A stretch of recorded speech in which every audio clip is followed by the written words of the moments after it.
a la presentación de proyectos de investigación de huéspedes y postdoctorantes. Hoy también vamos a tener 3 presentaciones y pues les extiendo una calurosa bienvenida a las personas que estamos aquí en el auditorio de CIESAS Pacífico Sur y también a las personas que nos estén escuchando y viendo por Facebook Live. Vamos a arrancar entonces con la doctora María Alejandra Sánchez Vandala. Hola Alejandra, bienvenida. María Alejandra es doctora y maestra en antropología por el CIESAS Ciudad de México. Obtuvo su licenciatura en antropología por la Universidad Veracruzana y es profesora investigadora de tiempo completo en la Universidad de la Sierra Sur, en el estado de Oaxaca. Y actualmente pues es investigadora huésped en CIESAS Pacífico Sur. Ella nos va a presentar el proyecto de investigación denominado Trayectorias de Atención a Trastornos Mentales de Jóvenes Indígenas residentes en la zona metropolitana de Oaxaca de Juárez. Alejandra, más o menos tienes una media hora y ya luego, como la vez pasada, abrimos a preguntas, comentarios y cualquier otra observación que nos llegue, tanto desde el Facebook como aquí desde el auditorio. Adelante. Okay, gracias Laura. Buenos días a todas y todos. Bueno, pues voy a dar inicio a la presentación de mi proyecto, de mi protocolo de investigación, que como ya comentaba Laura, se titula Trayectorias de Atención a Trastornos Mentales en Jóvenes Indígenas Residentes en la zona metropolitana de Oaxaca de Juárez. En esta ocasión les voy a presentar algunos elementos de la introducción, algunos ejes conceptuales y teóricos, algunos elementos contextuales, algunos antecedentes, los objetivos, la propuesta metodológica que se está haciendo y el cronograma. Bueno, como introducción, ¿por qué estudiar la salud mental? ¿Por qué aproximarnos a este objeto de estudio? Se reconoce que la salud mental es un problema de salud pública, se mencionan altas prevalencias.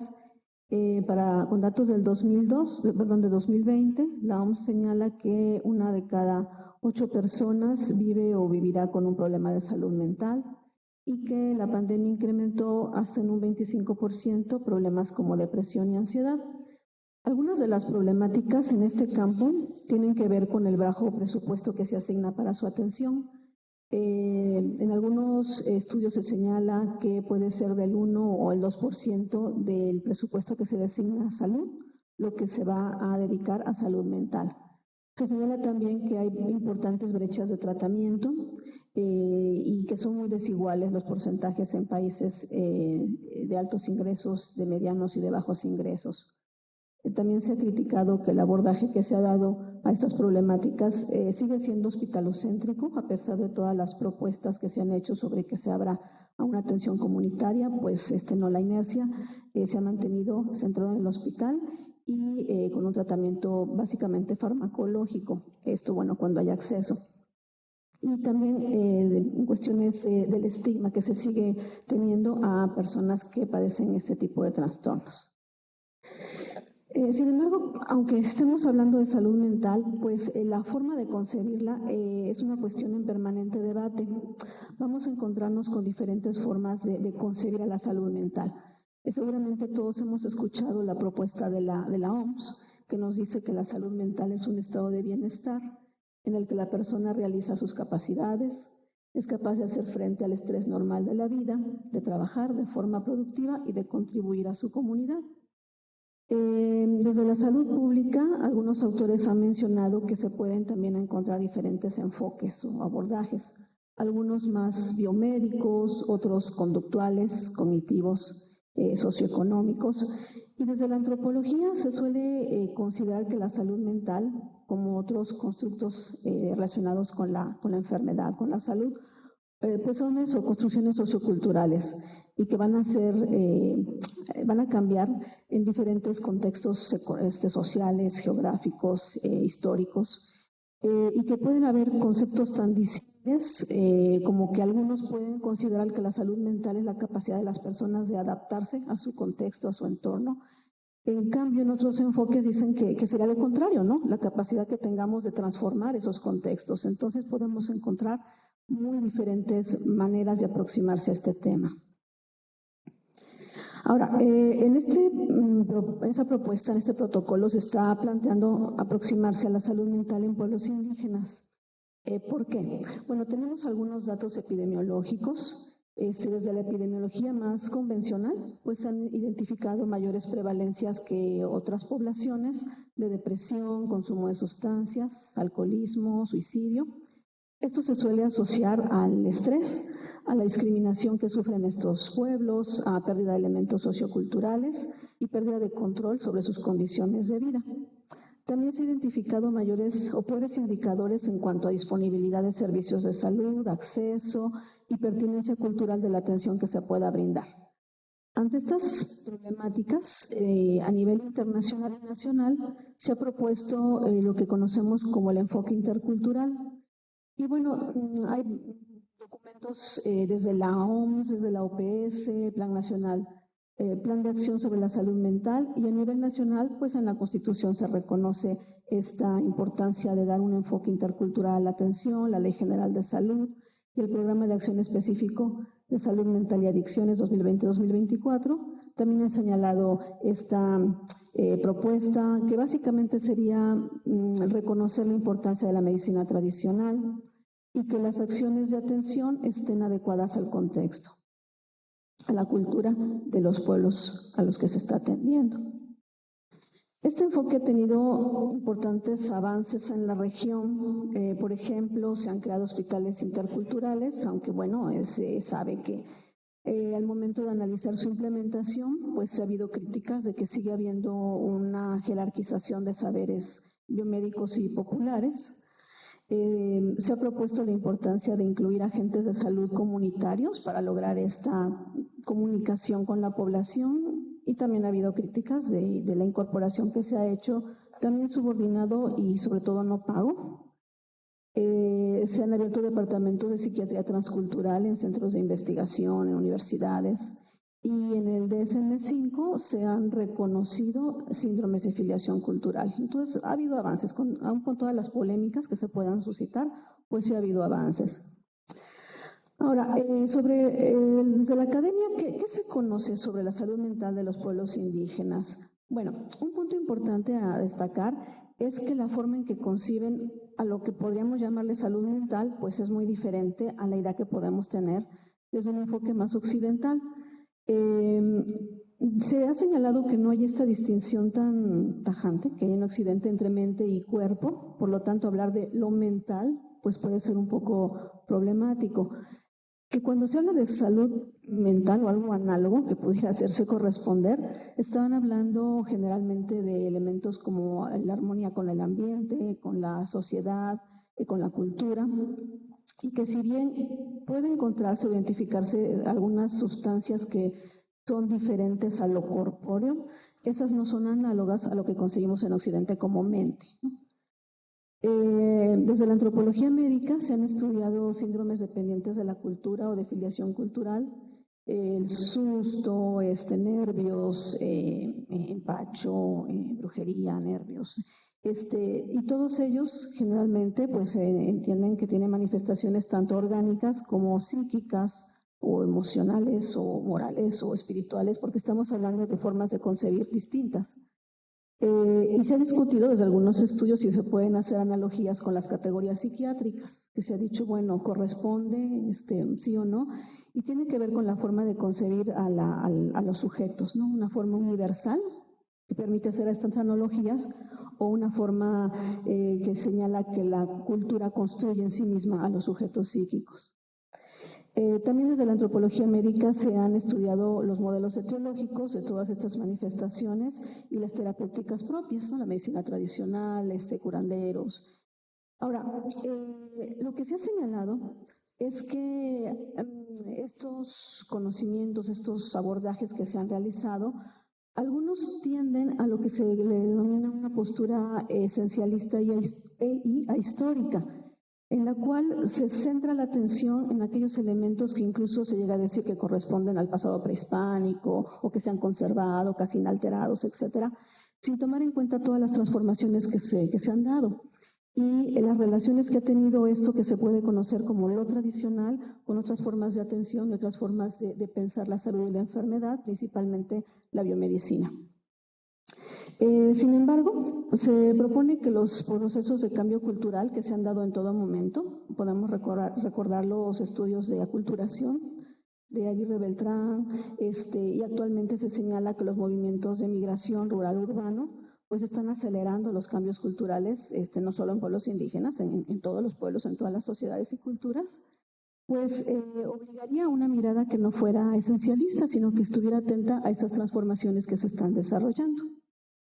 Se asume que estos cambios culturales van a tener un impacto importante tanto en la producción de trastornos, es decir, nuevos trastornos, diferentes manifestaciones del trastorno, formas diferentes de conceptualizar lo que es un trastorno, formas distintas de concebir este límite entre la salud, la enfermedad, lo patológico, lo normal, transformaciones en las formas de atenderlo, y articulaciones nuevas que siempre se han dado, no solamente cuando hay un movimiento migratorio, sino en todo momento, con la biomedicina y con otras formas de atención. Ahora, para atender o para analizar estos elementos, uno de los enfoques que suele ser muy productivo es el de trayectorias de atención. ¿Qué se entiende por trayectorias de atención? Una forma muy básica de definirlo es esta. Dice, son los caminos que recorren los pacientes y sus cuidadores a partir de que identifican algún signo de anormalidad y que va a incluir la búsqueda de ayuda con instancias legas o profesionales y su tránsito por diferentes formas de atención, así como su experiencia en las mismas. Puede haber diferentes enfoques para analizar las trayectorias, algunos muy descriptivos, algunos que se centran en analizar a través de este enfoque, que se centra en la mirada de los usuarios y que tratan de ver elementos del desempeño de los sistemas de salud, acceso, disponibilidad, pertinencia, calidad percibida en este caso. Pero en este trabajo vamos a proponer abordarlo desde un enfoque que conocemos como de determinación social, es decir, tratar de ver cómo estas trayectorias pueden estar determinadas, condicionadas por aspectos que corresponden a diferentes niveles, que van desde el proceso pues singular, es decir, la experiencia cotidiana, incluye los procesos físicos, psicológicos, es el nivel de la subjetividad, los modos de vida, que serían aquellos elementos de la vida cotidiana, el trabajo, la exposición social, y que están marcando cómo se construye la subjetividad y las trayectorias, e incluso aquellos procesos macroestructurales que tendrían que ver con las políticas públicas, con tendencias económicas, etcétera. Ok. Los estudios sobre trayectorias de atención en población indígena, ¿qué nos han permitido conocer? No únicamente, no centrados todavía en salud mental, sino en general respecto a población indígena. Bueno, nos han permitido identificar cómo están concibiendo sus procesos de salud y enfermedad, cómo los están denominando, cómo los están representando. Nos han permitido saber, aproximarnos a la gran diversidad y complejidad de itinerarios terapéuticos, que en este momento vamos a tratarlos de manera indistinta, ambos conceptos de trayectorias y de itinerarios. Puede haber una discusión si es lo mismo o no, pero de momento vamos a tratarlos de manera indistinta. Han permitido conocer que son muy complejos y que dependen de muchos factores, desde cuestiones subjetivas, representaciones, recursos, disponibilidad. Aún para una misma enfermedad pueden ser diversos itinerarios. Ha permitido conocer la compleja articulación de saberes tradicionales y biomédicos, y también señalar las dificultades de comunicación que se suelen presentar entre curadores principalmente biomédicos y pacientes, ¿no? Y cómo esto puede complicar el éxito terapéutico. Ahora, ya centrándonos en el contexto de Oaxaca, en realidad identificamos pocos estudios en población indígena con este enfoque de trayectorias de atención, quizá haya más, pero de momento no los hemos identificado. Encontramos un un estudio hecho por Suanilda Mendoza con población triqui, que seguía la carrera del enfermo sobre, creo que 3 enfermedades trazadoras. Una de ellas era el alcoholismo.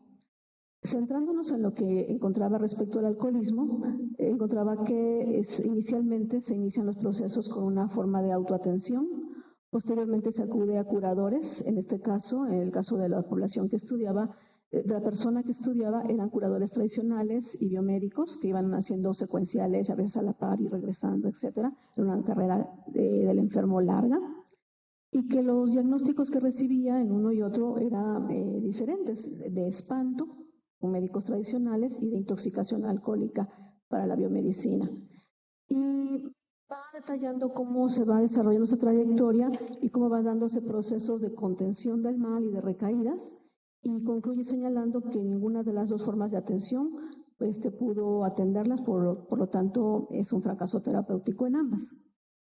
Otro estudio que se identificó es el de Nadia Ortega, donde analiza las trayectorias de pacientes internados en un hospital psiquiátrico público en la ciudad de Oaxaca, en la zona metropolitana, y señala que, pues como era de esperarse, en un hospital, pues la terapia farmacológica es la central, que los usuarios reconocen su utilidad para la estabilidad y funcionalidad de los pacientes, aunque también que los efectos secundarios son muy fuertes y que hacen que rechacen el tratamiento en algunas condiciones. Identifican la hospitalización como una disrupción biográfica, tanto para los pacientes como para sus cuidadores, y también identifican tensiones entre los usuarios y el personal de salud respecto al trato y a los conocimientos y a los saberes. Bueno, en este estudio se plantea trabajar con jóvenes indígenas residentes en la zona metropolitana de Oaxaca de Juárez que refieran tener o haber tenido un trastorno mental. ¿Por qué con jóvenes? Primero, señalar que esta categoría de jóvenes se parte de asumir que también es una construcción social y que en los pueblos indígenas se ha señalado que es una categoría que es emergente, que recientemente se asume esta etapa de vida en los pueblos indígenas y que por supuesto no es solamente una apropiación de un concepto occidental, sino se da una resignificación de lo que contiene, de su contenido y de los puntos de corte. También no podemos asumir que va a ser una misma forma de concebir en qué momento empiezas y terminas a ser joven en diferentes culturas. También el criterio de indígenas sabemos que puede ser discutido, si es indígena quien habla, quien ya no habla, ya no es. En este estudio vamos a asumir el criterio identitario basado en la autoascripción para asumir que estamos trabajando con personas indígenas. ¿Por qué en contextos urbanos? Bueno, se ha señalado, la literatura ha señalado que las ciudades pueden tener unas características específicas respecto a cómo la viven pueblos indígenas, sobre todo estamos hablando de población migrante. Se ha señalado también las dinámicas de racismo y de exclusión y que van a obligar a ajustes identitarios y de los saberes de las personas indígenas. Bueno, sabemos que el estado de Oaxaca es uno de los estados, si no el primer estado, con mayor población indígena. Y tenemos estos números, estas cifras que son el 31.2% de población indígena del estado frente a la media nacional, que sería el 6.1%. También se caracteriza el estado por elevados índices de marginación y sobre todo por un importante desplazamiento rural-urbano. La ciudad de Oaxaca de Juárez y su zona metropolitana en específico, desde el 2000, creo que sí desde el 2000, es un centro importante de atracción de migrantes. Ha tenido un crecimiento muy importante, sobre todo hacia la periferia, empezando a ocupar los municipios adyacentes, y se han dado procesos muy importantes de polarización espacial. Bueno, quienes viven aquí en Oaxaca, pues más que yo, que no soy de aquí, pues tienen conocimiento y saben de estos procesos. Esto ha llevado a que la población, sobre todo la población que migra, primera, segunda generación, llegue a habitar principalmente los municipios conurbados y sea un desplazamiento constante de movimiento de población que se ve beneficiado por la disponibilidad de transporte, con todas sus limitaciones, pero las diferentes modalidades de transporte.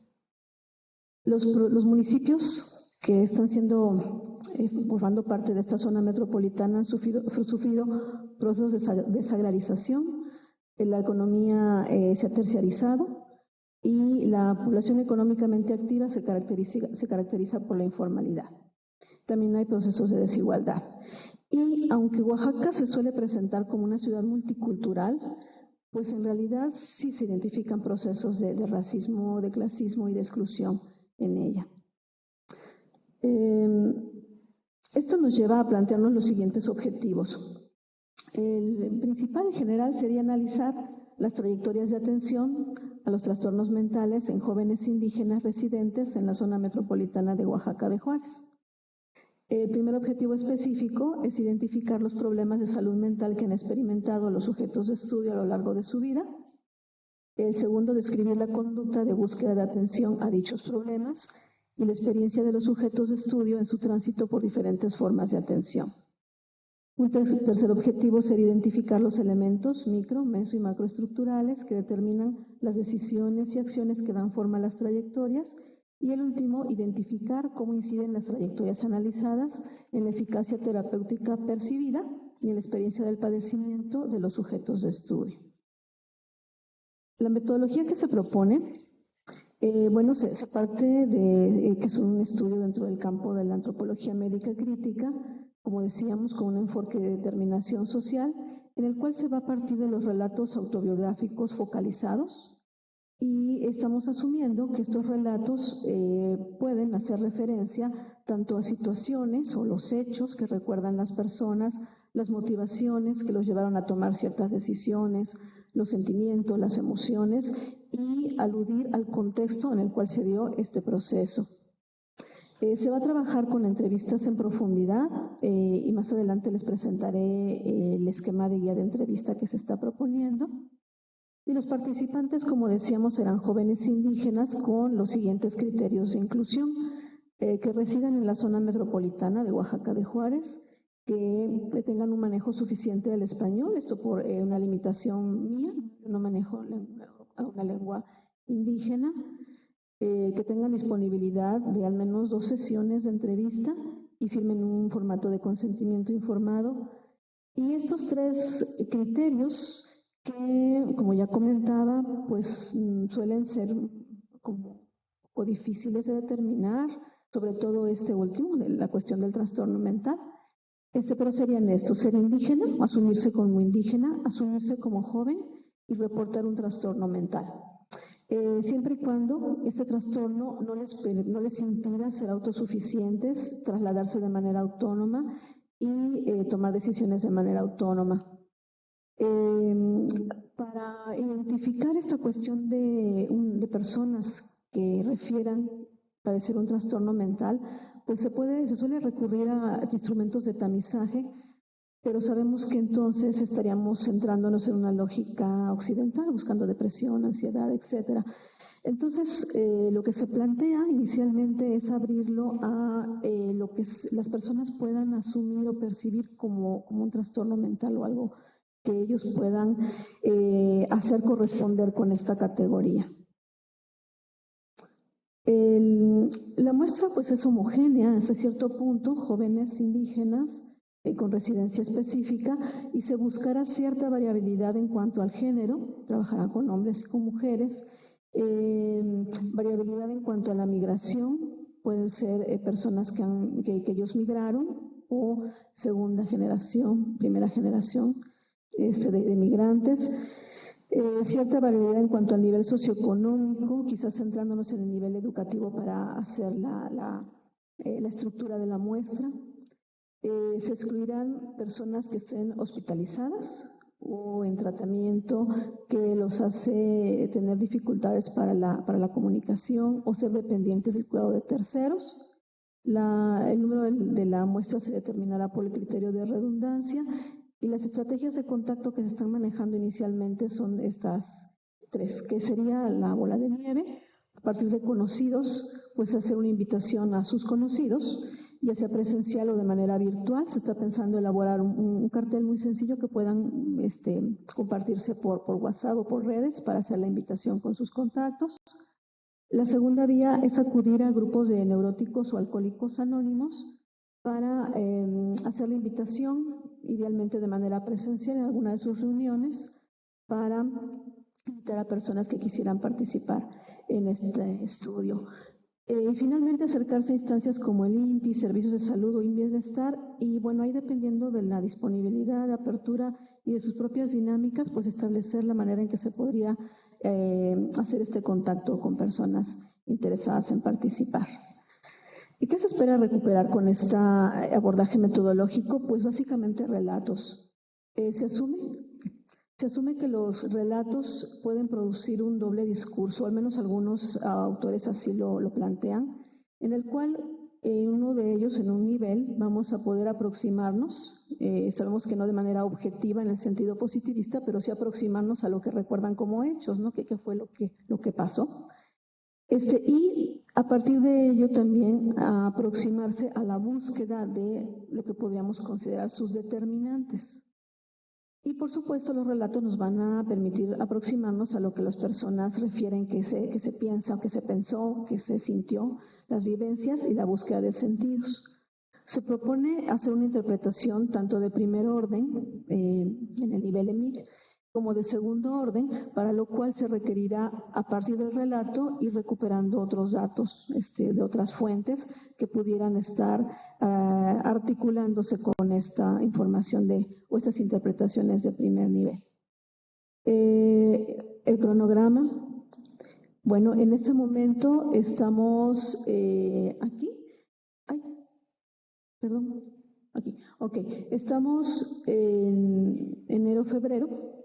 La revisión del protocolo que se hizo por la investigada responsable de la estancia ya me hizo algunas observaciones que todavía no se integran en esta presentación, estoy trabajando en ellas y se espera presentarlo a su comité de ética de investigación en salud para obtener sus observaciones y pues eventualmente su dictamen favorable.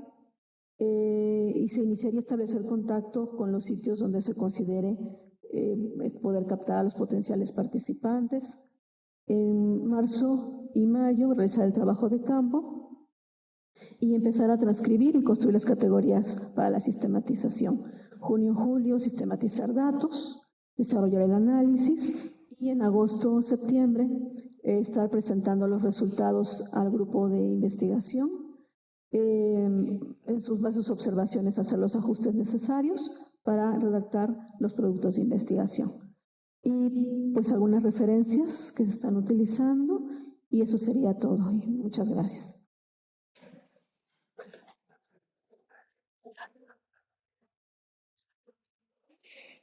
Muchas gracias, Alejandra. Entonces, ahorita abrimos a la sesión de preguntas y comentarios. Asimismo, a las personas que nos estén siguiendo por Facebook, les invitamos a dejarnos eventualmente un comentario que podamos leer y compartir a Alejandra. Vamos a recolectar 2, 3 preguntas y quizás para romper el hielo, voy a empezar yo. Quizás te quería preguntar, Alejandra, si nos pudieras compartir qué has visto en términos de modelos de atención a la salud mental que sean comunitarios. Si no es en México, por lo menos en otros, por otras latitudes, y cuáles han sido, según tu opinión, los obstáculos para que esto se pudiera implementar en México, ¿no? Y por otra parte, si has estado siguiendo lo que ha ocurrido recientemente con los cambios a la Ley General de Salud en materia de salud mental y adicciones, que justamente pretende pues salirse de este paradigma hospitalocéntrico y digamos fuertemente psiquiátrico. Entonces también si hay alguna actualización en ese ámbito y qué se está viendo aquí en Oaxaca. No sé si haya preguntas del público.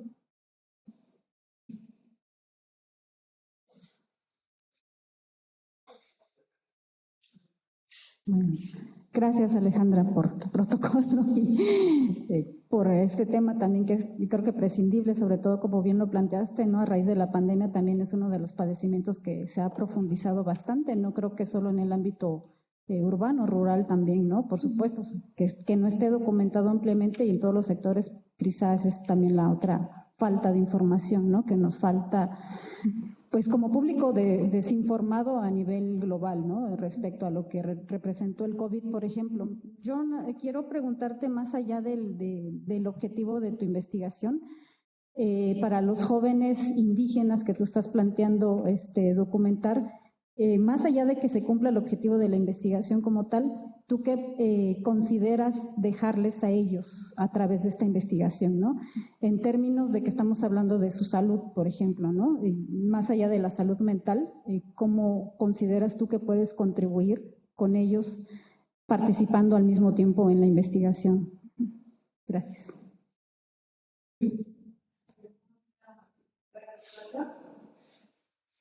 Le pasamos la palabra.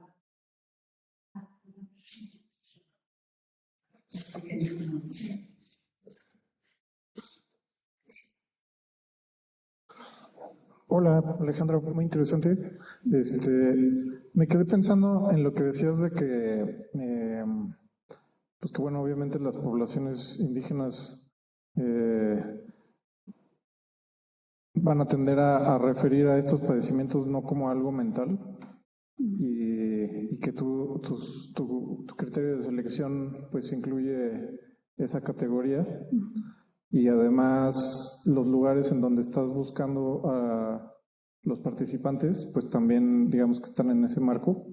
Entonces, obviamente en el contexto urbano, pues sí van a estar expuestos a ese, digamos que a esa cosmovisión de la salud, ¿no?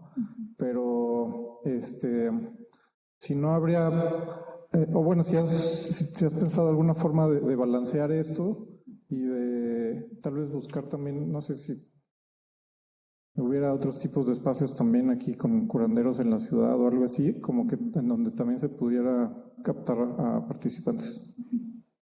Gracias. Bueno, gracias por sus preguntas, sus observaciones. Intentaré ir respondiendo. Sí, en cuanto a la cuestión de los métodos comunitarios, sí, se supone que desde 1990, la Declaración de Caracas, que propone estas nuevas formas de aproximarse a la atención a la salud mental, que critican esta atención centrada en el hospital. En cuanto a los obstáculos, había revisado algunos textos, sobre todo en Argentina, donde parecían estar más avanzados, donde señalan que hay estos esfuerzos por hacer este contacto con la comunidad. Sí, las lecturas que he tenido han sido más de la presentación de la propuesta, no tanto así de realmente qué está pasando, y la propuesta pues siempre se ve como muy interesante, de incluir, de que sea participativo, de retomar las necesidades de la población. Ahora, en cuanto a los obstáculos que pensaría que pueden darse para este nivel comunitario, pues yo creo que tienen que ver con las dimensiones o las dinámicas del propio sistema de salud. Aunque se propone este enfoque intercultural y se asume, tendría la impresión, o a partir de la literatura, a partir de experiencias previas, de que es muy difícil para el sistema o para el modelo biomédico realmente abrirse a dejar ese control o esa jerarquía, de decir, me voy a abrir a otros conocimientos, a otros saberes. Por otra parte, creía que también la población estamos acostumbrados a esa relación jerárquica, y cuesta trabajo que nos enfrenten a una dinámica en la que te invito a participar. Y recuerdo un trabajo previo, una investigación previa en la que participé, donde se tenía esta lógica participativa y los usuarios de alguna forma mostraban incertidumbre, incomodidad, decir, bueno, pero es que son los doctores, o sea, ¿por qué me preguntan a mí, no? Ellos son los doctores, y hasta cierta desconfianza e incomodidad con esta situación. La cuestión comunitaria también implica el riesgo, creo, de decir, bueno, esto que yo estaba haciendo con estos recursos, ahora ten tu comunidad, te toca a ti hacerlo, ¿no? Y que entonces puede también transformarse en una carga para la comunidad, sobre todo en cuestiones del cuidado, cuestiones de reinserción, sin que la comunidad tenga recursos, desde preparación, económico, sin estar como capacitada o preparada para afrontar esas cuestiones y termine siendo una carga para la comunidad. Entonces, pues creería que estos serían las propuestas comunitarias que pueden sonar bien, pero que al momento de implementar tendría que pasar, creo yo, por un periodo de dotar a la población de estas capacidades, tanto en términos de recursos como de posicionamiento conceptual, teórico y político. Estoy entendiendo por qué me voy a hacer cargo, pero tampoco me recargues todas las obligaciones a mí, ¿no? Como esta cuestión. Quería por allí. Ajá. Sí, en cuanto a los jóvenes indígenas, decía que dejarles, que hay que poder dejarles. Bueno, sí, se plantea una devolución de resultados. Esto es como esto fue lo que se encontró con la investigación, que en algo podría servir como para aclarar panorama o para tener un conocimiento de interpretación. Se plantea también como parte del proceso de selección o de establecer contacto con los posibles participantes, comunicarles ciertas instancias de atención donde pudieran recurrir, pero seguimos en la lógica que decía el compañero, ¿no? Estamos en instancias biomédicas que no sabemos si son adecuadas, etcétera, ¿no? Se plantea eso. Se plantea un informe ejecutivo para instituciones que tienen que ver con la atención a la salud mental a nivel estatal, nacional no sé, estatal al menos, con la intención de que haya esta visibilidad de las necesidades en salud de estas poblaciones para su atención. Se plantean como estas oportunidades. Pues serían eso como lo que se pudiera dejar.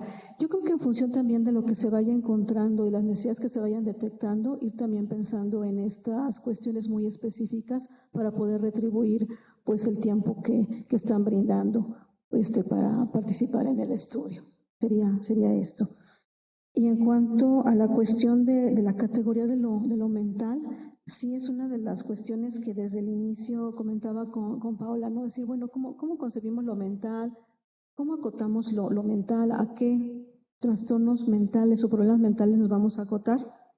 Y en relación con los lugares donde se está buscando el contacto, sí, de momento creería que están al menos los dos primeros, o no, el primero, la estrategia de bola de nieve se está empezando a activar con contactos míos que son psicólogas.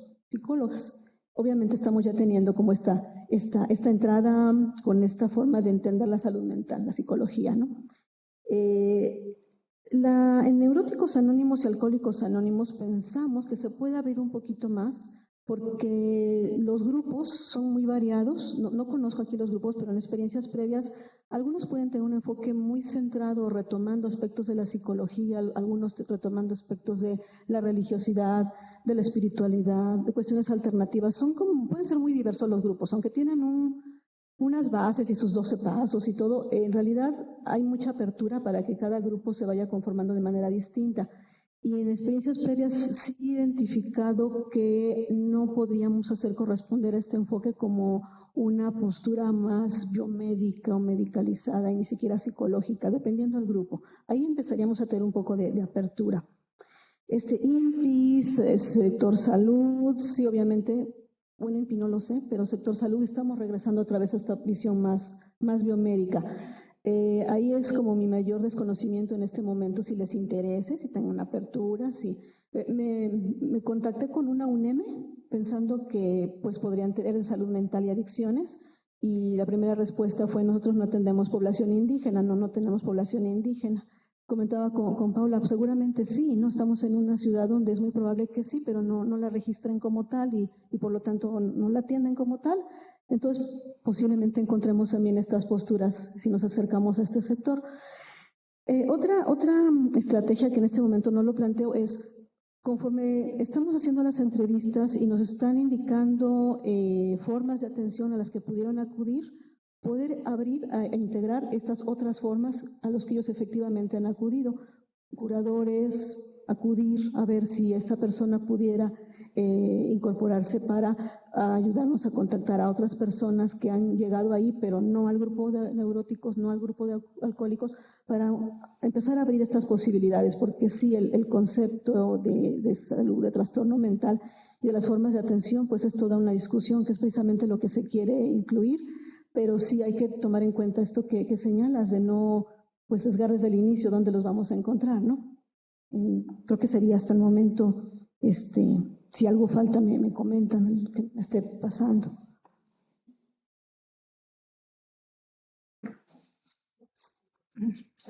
Gracias, Alejandra, por tu presentación. Bueno, yo conozco tu protocolo y te he hecho varios comentarios. Quisiera nada más recuperar dos en esta sede. El primero tiene que ver justamente con el comentario que te hizo Iván, que yo creo que es crucial, realmente crucial, que sí busques otros espacios, porque si no lo estás sesgando de una manera contundente y hay espacio de curanderismo urbano. Entonces yo creo que sí tienes que captar a esos espacios justamente para poder entrar a esa lógica de los síndromes de filiación cultural, porque si no van a estar totalmente excluidos. Entonces creo y conocemos espacios, entonces yo creo que sí, eso es un punto muy importante. El otro comentario que te quisiera hacer, que también te hice el protocolo, es ¿cuál es tu conceptualización de interculturalidad? Porque a mí me parece que tu conceptualización de interculturalidad es la oficial del sector salud. Y creo que es una conceptualización de interculturalidad muy limitada, ha sido muy cuestionada y no es la única. Entonces sí, creo que eso tiene implicaciones para la manera en que tú te estás acercando a la problemática. Entonces esos serían mis comentarios.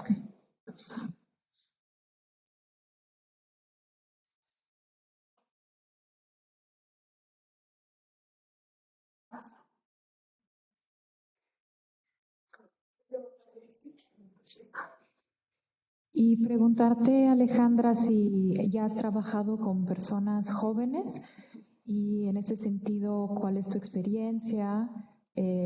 ¿Cuáles barreras eventualmente existen para generar pues confianza, empatía, considerando que pues, ya eres una mujer adulta? Entonces, ¿cómo ha sido esa experiencia y cómo la imaginas aquí en el contexto de Oaxaca y Juárez? Bueno, sí, gracias. Sí, sobre el señalamiento de Paula sobre incluir espacios de curanderismo, sí lo voy a tomar en cuenta. Sí, creo que sí es indispensable para no sesgar de inicio, ¿no? la indagación. Respecto al concepto de interculturalidad, sí, estoy partiendo aquí de un enfoque más oficial y que confía en la interculturalidad demasiado.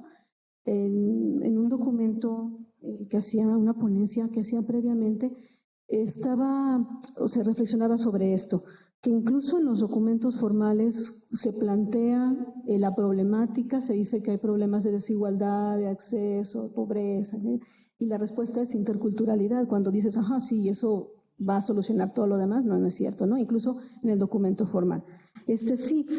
La interculturalidad aquí la estoy considerando como retomar lo que propone desde la postura oficial, también como un objeto de estudio, no creyéndola del todo, y una propuesta que me gusta, creo que es de Almaguer, pero no estoy segura, es considerar a esta interculturalidad como en diferentes niveles o pasos o etapas, donde se va avanzando en un nivel en el cual el primero se reconoce que hay un otro, se asume en el segundo nivel un cierto respeto, en el tercer nivel se va haciendo una especie de logro finalmente comprender al otro, su postura, su situación, y en un cuarto nivel que tiene que ver con la sinergia. Mi postura o la que me convencería sería asumir la interculturalidad como una relación horizontal, pero sé que es muy ideal, pero donde sí realmente puede haber esta sinergia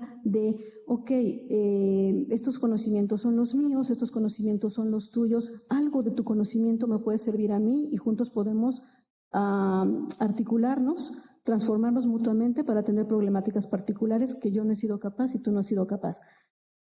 Ahora, para que se dé en la práctica yo creo que es bien complicado, porque como decía, la postura que se ha evidenciado cuando se habla de interculturalidad, al menos en México, ha sido de te respeto, te tolero el conocimiento del otro, tolero las costumbres del otro, pero no toques mi conocimiento científico porque es el bueno. Incluso ahorita estamos haciendo con un estudiante un análisis de documentos formales respecto a interculturalidad y atención a la salud sexual y reproductiva, y lo que está encontrando en estudiantes es eso, precisamente lo que estamos viendo es que incluso en los documentos hay estas contradicciones de la medicina tradicional tiene que retomarse para ampliar la cobertura, ¿no? La medicina tradicional tiene que retomarse, pero la atención tiene que hacerse con una lógica de medicina basada en la evidencia. ¿Y cuál evidencia? La científica, ¿no? Entonces creo que es un campo sí de tensión. En este caso, interés por decir, hay un entorno que reconoce la interculturalidad como la vía que tendría que llevarse a cabo, es para pensar que los sistemas o las formas de atención biomédicas, idealmente, tendrían que estar compartiendo esa visión, al menos en el discurso, ¿no? Es como esa la intención de plantearlo. A partir de la experiencia de los sujetos, vamos a encontrar qué tanto están sintiendo como esta apertura hacia otras formas de pensar. Estudios previos han señalado que no se está dando, ¿no? Sabemos que hay hasta regaños, ya acudiste a un curador previo en el campo de los embarazos, ¿no? El regaño porque fuiste a la partera, en otros campos, personas que dicen, no, pues yo ni siquiera le digo al doctor que fui porque ya sé que me va a regañar, ¿no? Estudios que señalan a los procesos de autoatención o a la cuestión del uso de medicina tradicional como un aspecto que impidió el diagnóstico oportuno, ¿no? Entonces tenemos como toda esta tensión. Yo pensaría que la interculturalidad es una propuesta política de verdad. Desde el punto de vista político es un discurso que se retoma pero que no se asume, que cuesta mucho que se asume y va a ser difícil que se asuma, pero que tendría sentido ir tratando de abonar para que se logre ese diálogo. Esa sería como mi postura. En cuanto a la cuestión de la experiencia con jóvenes, sí, mi tesis de licenciatura fue con jóvenes, pero entonces en ese momento pues sí estaba en cuestiones etarias más cercana a los jóvenes, ¿no? Entonces tenía como esa forma de trabajar con ellos. Fue con jóvenes indígenas en una población aquí en Oaxaca, y fue una experiencia, en ese momento las limitaciones fueron por el contexto, porque me costaba trabajo acceder a ellos, por la cuestión del control paterno, ¿no? No los dejaban salir para entrevistarlos, toda esta cuestión, ¿no? Fue a través de la escuela que logré que, viene por la escuela, un poco de confianza, entonces sí, acceso a los niños, ¿no? A los chicos. Sería. Actualmente, yo creo que, no sé cómo vaya a ser la experiencia, tengo confianza que mi experiencia con los estudiantes jóvenes y la forma en que he trabajado con ellos en la universidad en la que estoy adscrita, donde la mayoría, no sé si la mayoría actualmente, pero cuando yo inicié, si era la mayoría, eran jóvenes que venían de los contextos alrededor de Miahuatlán y son poblaciones indígenas. Entonces creo que eso me podría ayudar un poco a tener la manera de abordarlos, pero son jóvenes distintos, es un contexto que no conozco, entonces trataría de ver por ahí. Confío en esa cuestión de la relación que he tenido como docente con ellos y tratar de inspirar confianza. Creo que he inspirado confianza con mis estudiantes, y ahora sería como esa vía, ya no la de entonces, que tenía yo más cercanía en cuestión de edad. Y creo que sería eso, no sé si algo que me falte. Ajá. Muy bien, muchas gracias, Alejandra. Creo que estamos sobre el tiempo, entonces pues un aplauso para ti, para tu investigación. Muchas gracias por sus comentarios. Es un tema seguramente pues urgente, estamos frente a una creciente atomización de nuestras sociedades y la pandemia también vino a agudizar estos fenómenos y ha dejado estragos, entonces pues esperemos conocer tus resultados más adelante, ¿no? Gracias. Muchas gracias. Gracias. Y ahorita entonces pasamos a la segunda presentación. Estamos esperando a Mayra. Entonces nuestra segunda ponente es Mayra Guadalupe Salazar Balseca. Bienvenida, Mayra. Ella es estudiante del doctorado en Ciencias del Desarrollo Rural Regional en la Universidad Autónoma de Chapingo, con sede en Chiapas. Es ingeniera en agroecología por la Universidad Autónoma de Chapingo, con estudios de maestría en población y desarrollo en la Flaxo, México. Sus temas de investigación son género, etnicidad y trabajo de las mujeres, y actualmente es estudiante huésped en CIESAS Pacífico Sur. Y pues el día de hoy nos presenta el trabajo, cambió el título, entonces lo voy a leer a partir del PowerPoint. Eso, tensiones y transformaciones en las dinámicas comunitarias.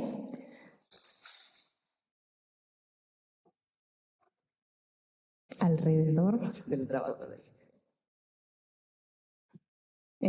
alrededor del trabajo de las mujeres indígenas de la Sierra Cuicateca de Oaxaca. Pues Mayra, también tienes una media hora para presentarnos, y como vemos en la transparencia, el asesor es el doctor Salvador Aquino Centeno. Te escuchamos. Sí, gracias. Gracias por la presentación y gracias, buenos días a todas, a todos. Gracias por el espacio. Bueno, yo quiero empezar. ¿Quiere cambiar? No. Ok. Bueno, yo quiero empezar, dado que no nos conocemos, un poco situándome, ¿no?, en la investigación. Entonces, como lo mencionó la doctora, yo soy estudiante del tercer semestre del doctorado en Desarrollo Rural Regional en la Universidad Autónoma Chapingo. Estoy en la sede San Cristóbal de las Casas, Chiapas. Y estoy actualmente como estudiante huésped aquí en CIESAS Pacífico Sur, trabajando con la asesoría del doctor Salvador Aquino. Bueno, yo soy migrante de segunda generación. Mis papás son de la región en donde voy a trabajar. Soy agroecóloga de formación, chapinguera. Estuve trabajando pues varios años en planeación participativa, planeación comunitaria, todo esto vinculado a políticas públicas, ¿no?, desde el Estado y desde ONGs también. Bueno, en algún momento ese trabajo me frustró y decepcionó, y entonces decidí entrar a la maestría. Fue una gran cosa, porque poco después, o sea, en esa ola estaba cuando llegó la pandemia. Entonces hice una maestría en población y desarrollo en la Flaxo, que en realidad es demografía, ¿no?, más que estudios de población. En este trabajo, más bien en esta etapa de mi vida, hice un trabajo de investigación sobre el trabajo de las mujeres relacionado con el empoderamiento, con sus niveles de empoderamiento, ¿no? Esto a partir de una encuesta nacional, la ENDIRE, la encuesta nacional sobre las dinámicas de las relaciones en los hogares, ENDIRE 2016. Este trabajo me llevó a hacer varios choques, ¿no?, personales con lo que estaba haciendo y con lo que estaba encontrando. Entonces, a partir de ese trabajo se generaron en mí muchas tensiones respecto a la generalización de los datos, ¿no?, a la invisibilización de la población indígena, y también a la invisibilización del trabajo de las mujeres, ¿no?, que es un tema súper trabajado por estudios feministas, ¿no? Y bueno, esto hizo que yo quisiera inmediatamente, a terminar la maestría, entrar al doctorado, ¿no? Y quise buscar una opción de doctorado que me permitiera tener un acercamiento más particular, ¿no?, menos general, más cualitativo. Entonces, bueno, ya, por eso estoy aquí. Las preguntas de investigación que están ahorita también cambiaron, también hice los ajustes. Pero entonces, ¿viste el mundo de ¿cómo lo dice más un poquito del mundo de Números, bueno, era, sí, trabajé con una base de datos, ¿no? Nunca hablé con más personas que mi comité de tesis, básicamente con mi directora externa, ¿no? Sociodemógrafa, Irene Cacique, y bueno, o sea, es una investigación cuantitativa de este tipo, entra también en diálogo, pero con una base de datos, ¿no? Y a partir de una base de datos agregados que tiene, o sea, por ejemplo, yo tenía primero una tensión con mi directora porque ella me decía, trabajo remunerado, este es el que seguramente genera impactos importantes en el empoderamiento de las mujeres. Y entonces yo pensaba, pero es que hay un montón de trabajo no remunerado que tiene que está bien, si no hay ningún impacto, pues también hay que decirlo, no se puede obviar.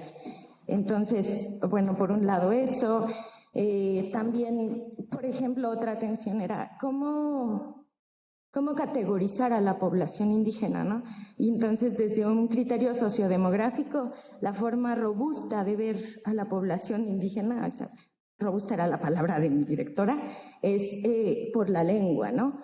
Entonces, la autoadscripción es, pues, subjetivo, no es robusto, ¿no? Desde lo cuantitativo. Entonces, bueno, por eso creo que me hace la observación el doctor Aquino, para que yo, como especifique. Sí, fue para mí muy... Pues eso, me metió en conflicto, ¿no? En algún momento yo llegué con mi mamá al pueblo y le presenté mis resultados de tesis e hice afirmaciones como, pues las mujeres indígenas trabajan menos que las no indígenas. En el campo, bueno, las mujeres rurales trabajan menos que las urbanas. Y entonces cuando le dije eso me dice, me estás diciendo que tú y tus hermanas trabajan más que yo y que mi comadre Dina y que tu tía Chofi, ¿no? Y yo, pues, y dice, no, estudiaste tanto para decirme eso. Y entonces, bueno, ya, me metí al doctorado un poco para volver a decirlo y esta vez decirlo más, espero mejor. Bueno, estas son mis preguntas. La general es cómo se estructuran las relaciones de etnicidad, clase y género en la configuración de las redes de migración laboral de las mujeres de la Sierra Cuicateca de Oaxaca. Estoy considerando 2 comunidades de estudio porque como mi doctorado manda un poco estudios regionales, entonces me cuestiono un poco que sea un caso, no sé qué. Bueno, ahí estoy tratando pues, también de ver cómo queda esto. Pero por lo pronto estoy queriendo saber cómo se define el sentido del trabajo de las mujeres migrantes de Chiquihuitlán, de Benito Juárez y San Francisco Chapulapa, 2 municipios de la Sierra Cuicateca. ¿Cuáles son los tipos de trabajo que realizan las mujeres migrantes de Chiquihuitlán y de Chapulapa y cómo acceden a ellos? ¿Cómo se configuran las trayectorias laborales de las mujeres migrantes de Chiquihuitlán y de San Francisco Chapulapa? ¿Y cuáles son las tensiones y transformaciones en la comunidad relacionadas con el trabajo de las mujeres migrantes de estas 2 comunidades de estudio? Bueno, para mi marco conceptual me parece, o sea, hay varias categorías importantes, sin embargo, el trabajo es una categoría central, ¿no? Para fines de esta investigación, el trabajo de las mujeres lo planteo desde 3 dimensiones. Una primera dimensión, que es el trabajo remunerado, vinculado al concepto de trabajo de la economía liberal, ¿no? Vinculado al mercado. Este trabajo, la forma de este trabajo va a ser el trabajo que se realiza fuera de la comunidad, es decir, el trabajo migrante, ¿no? Otra dimensión importante es el trabajo de reproducción y cuidados o de sostenibilidad de la vida que menciona Pérez Orozco. Esto desde la perspectiva de la economía feminista y, bueno, en este sentido, el concepto de sostenibilidad de la vida de Pérez Orozco contendría el trabajo comunitario, que es como la tercera dimensión que me interesa analizar. Sin embargo, dadas las condiciones de la población, de las mujeres con las que voy a trabajar, es muy relevante el trabajo comunitario, o sea, el tiempo invertido en el trabajo comunitario dentro y fuera de las comunidades de origen es fuerte, ¿no? No había visto por allá. Bueno, este trabajo entonces estará en vínculo con otras categorías importantes, en vínculo, en relación, ¿no? Pero además también en contención con otras. Una categoría siguiente que me interesa abordar es el género. Para esto voy a retomar el concepto de sistema sexogénero de Rubí, que bueno, se refiere, por ejemplo, a que la subordinación de las mujeres puede ser vista como producto de las relaciones que organizan el sexo y el género, ¿no? Otro concepto importante es la etnicidad. Y para esto retomo también a dos autores, Stephen y los Komarov. Ellos hablan de un concepto de etnicidad como relacional. Y bueno, los Komarov dicen de la etnicidad es un repertorio de signos mediante los cuales se construyen y comunican relaciones. Un repertorio a través del cual se torna sensible una conciencia colectiva de la similitud cultural, ¿no? Otro concepto importante es el de clase. Para esto voy a retomar otra vez a Lynn Stephen, que habla de una clase vinculada además de las relaciones de producción, vinculada a relaciones rituales y relaciones de parentesco.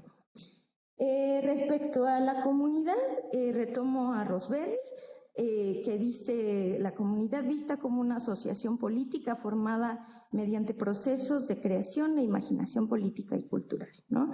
Estas categorías, digamos, que se relacionan en sí, me las pienso contenidas en este concepto de campo social de Rosberg otra vez, que menciona que este enfoque se concentra en la construcción y definición específicamente local de las relaciones de poder, incluidas aquellas cuya fuente se encuentra fuera de determinadas regiones, ¿no? Y en esta fuente de fuera quiero como volver al trabajo migrante, al trabajo que se realiza. Bueno, eso y otras muchas más fuerzas, pero esta me parece que es una forma de internalizar una fuerza externa, ¿no?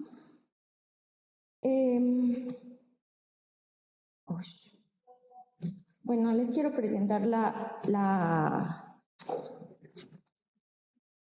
región de estudio, pero no avanza. Quiero que vean mi mapa. Gracias. Bueno, esto por acá, la Sierra Quicateca está en el norte del estado, ¿no? Está formada por 14 municipios. En ellos conviven 4 grupos étnicos y población mestiza. Y de acuerdo a una configuración histórica que realiza Certuche en 2020 en su trabajo doctoral, clasifica la Sierra Quicateca en 3 regiones, ¿no? En 3 microrregiones, perdón. Una de estas es La Cañada, que es toda la parte de Cuicatlán, la parte más baja, que está metida, digamos, en la reserva de la biosfera. Otra microrregión es la Sierra de Pápalo, que es la parte más alta de la sierra, ¿no? Que es donde tienen aprovechamiento forestal. En estas 2 microrregiones solamente hay cuicatecos mestizos, y tienen un índice de lengua, o sea, unos porcentajes hablantes de lengua todavía muy altos. La microrregión Sierra de Teutila, de acuerdo con Certuche, es la región más diversa, ¿no? Ahí conviven 4 grupos étnicos y población mestiza. Estos son cuicatecos, mazatecos, chinantecos y mixtecos. Está formada por 9 municipios Y justo en esta región es donde yo quiero concentrar, en esta microrregión quiero concentrar mi trabajo. Bien, mis comunidades de estudio son del municipio de Chiquihuitlán de Benito Juárez. Me interesa concentrarme en la cabecera municipal, y el otro es San Francisco Chapulapa, una localidad que se llama La Hierbabuena. En Chiquihuitlán la población es mazateca, la mitad de la población reporta hablar lengua indígena y el 8% se autoadscribe, ¿no? Con criterio de autoadscripción se mide el 8%. San Francisco, por su lado, San Francisco Chapulapa es el municipio con el menor porcentaje de población hablante, ¿no? De lengua cuicateca, y además con un porcentaje minimísimo de población que se autoadscribe, ¿no? No solamente no hablan la lengua, tampoco están interesados en hablar o formar parte del grupo cuicateco. Bueno, en el caso de Chiquihuitlán, algunas como características, ¿no? De cómo se da el trabajo de migración. La migración interna en Chiquihuitlán comenzó fuerte desde la década de 1970, sin embargo, eran principalmente hombres los que migraban, ¿no? En 1980 hubo un incremento de la migración de las mujeres, aunque no necesariamente fue por motivos laborales, ¿no? Esto tiene que ver con la formación de familias y con el cambio de patrones, ¿no? En la migración, ahora las familias completas. En Chiquihuitlán hay oficios de hombres y oficios de mujeres. La gran mayoría de los hombres se dedican, se autonombran aceiteros, ¿no? Tienen talleres donde venden lubricantes y hacen talachas y todo eso, ¿no? Para motores para coche. Y las mujeres primordialmente son empleadas del servicio doméstico o bien están metidas en el comercio informal. Una característica importante es que la migración laboral está vinculada a ciertas etapas del ciclo de vida, en este caso a la soltería, cuando son mayores de 15 años, bueno, desde los 13 quizá empiezan todavía siendo niñas a emigrar hasta que están casadas, ¿no? Casadas o pueden volver al pueblo o pueden quedarse en la ciudad, pero en general dejan de trabajar, ¿no? Al momento de tener hijos, sobre todo. Pero, por ejemplo, si mujeres separadas, o sea, mujeres después de una separación también tienden a emigrar solas, ¿no? Sin sus hijos. Entonces, por eso hablo de etapas particulares en general de la migración de las mujeres. Bueno, el trabajo comunitario de las mujeres en los lugares de destino es básico porque para la formación de estos oficios de hombres, tanto de hombres como de mujeres, la escuela son los propios paisanos que han emigrado antes, ¿no? Y esta escuela es de tiempo completo, ¿no? O sea, se quedan en la casa del padrino o del tío que ya está instalado, que tiene un taller, y, o sea, de jóvenes, cuando están como aprendices, van a la casa de ellos, se quedan ahí, como aprendices, pero además sin remuneración, ¿no? A cambio de estar pues en un hogar, tener comida, no sé, todo este trabajo de cuidado pues lo realizan las mujeres que emigran, ¿no? Bueno, otra característica importante en esta comunidad es la transformación de las relaciones. De las relaciones se ve menos, pero pienso que también, como del paisaje, ¿no? En la comunidad. En un recorrido hace unos meses con una amiga, yo tenía mucho que no estaba en el pueblo y entonces empecé a caminar por las calles y me llamaban la atención varias cosas, ¿no? Muchas familias tienen coche, entonces las calles están pavimentadas, aunque es un pueblito. Y además el cambio de materiales de las viviendas, ¿no? De adobe, tejas y láminas por concreto, ¿no? Tabique y cemento. Cuando yo veía como esas casas muy parecidas a las casas de mis paisanos en Ecatepec y en Iztapalapa, ¿no? De los mismos colores incluso, yo preguntaba, ¿no? A mi compañera con quien caminaba, oye, ¿de quién es esta casota? Y me decía, no, pues es que don tal tiene a sus hijas en México, entonces ellas mandan dinero. Y entonces era, si 3 veces en una casota, o sea, no pregunté por cada casa, claro, pero cada que me llamó la atención una casa grande y diferente, la respuesta fue la misma, sus hijas están trabajando en México, entonces me parece que eso es como algo especial. Por su parte, la Hierbabuena, Zapulapa, es una comunidad bien chiquitita que tiene 240 personas.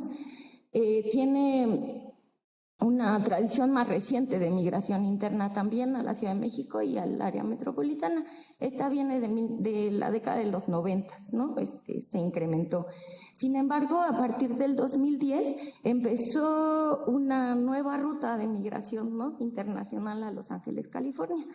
Esta ruta, a diferencia del esquema de que yo te recibo en mi casa porque soy tu padrino, ¿no? Que se emplea, que usan en Chiquihuitlán, aquí es como mucho más, bueno, es un esquema de financiamiento, ¿no? Ya pregunté por ahí, a ver cómo me va con el doctorado, pero ya pregunté, cuesta 350,000 pesos cruzar al otro lado y alguien te los presta, bueno, una persona te los presta, ¿no? Y entonces ellos mismos te consiguen el trabajo, o sea, te acomodan, si no te gusta, pues ya tú te conseguirás otro, pero te hacen, o sea, cruzas seguro, dicen ellos, por 350,000 más intereses, ¿no? Que generes, y me decían que más o menos se tardan como entre 6 meses, me dice, depende de lo listo, de lo lista, pero alguien muy listo en 6 meses ya pagó, y alguien que tardó más, pues a lo mejor en 1 año. Entonces, de aquí soy. Bueno, es uno de los motivos por los que me interesa sobremanera este caso. Este esquema regional está encabezado por una mujer más o menos como de 34 o 35 años, y toda su familia, o sea, toda su familia está trabajando alrededor de esto, ¿no? Y me llama mucho la atención, o sea, porque además no solamente se va gente de esta comunidad pequeñita, ¿no? Por lo menos de otros municipios de la microrregión, se conectan vía la Hierbabuena, ¿no? Entonces, eso no. Este es el caso. Otro.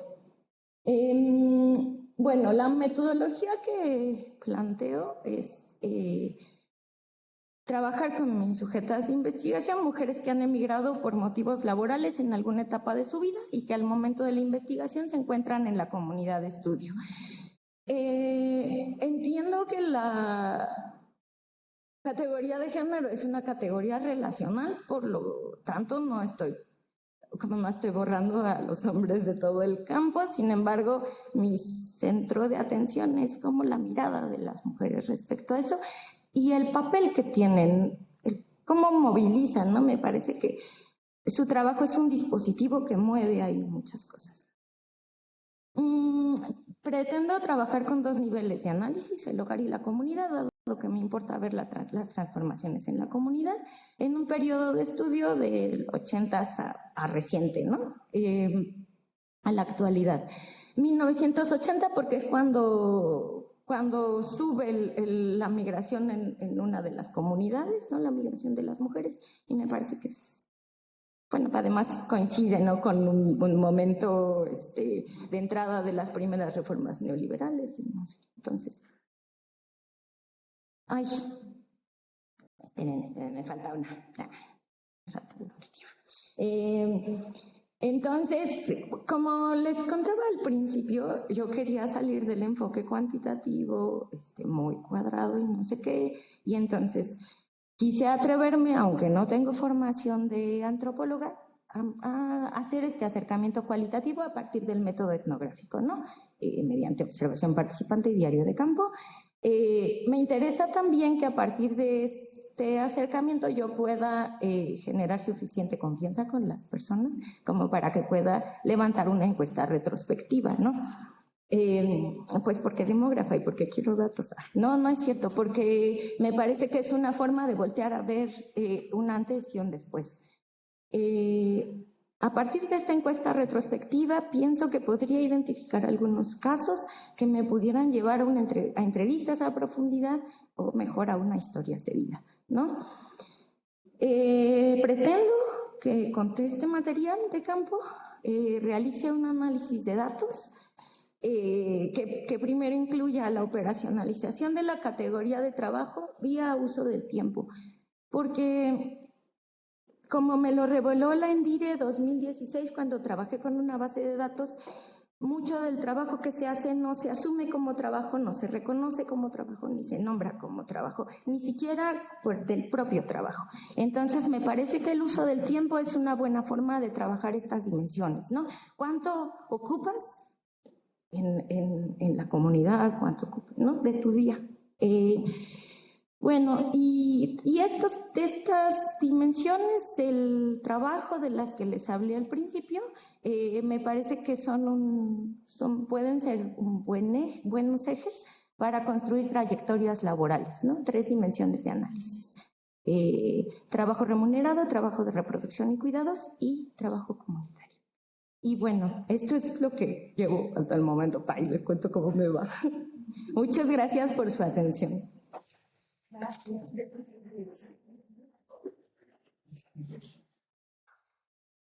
Muchas gracias, Mayra, muy interesante. También nuevamente vamos a abrir a las preguntas que pueda haber.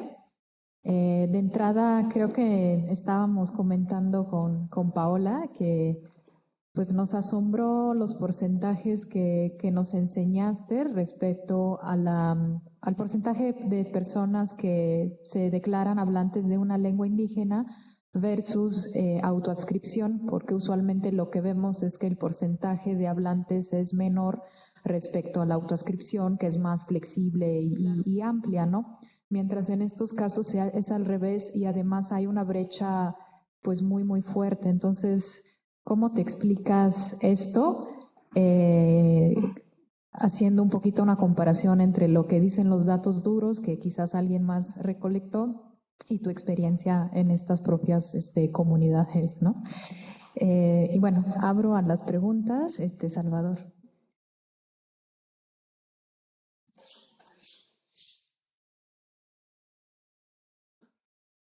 Bueno, gracias Mayra por la presentación. Yo creo que a ti juntar esos 350,000 te va a llevar 2 meses, yo creo, Mayra, menos todavía.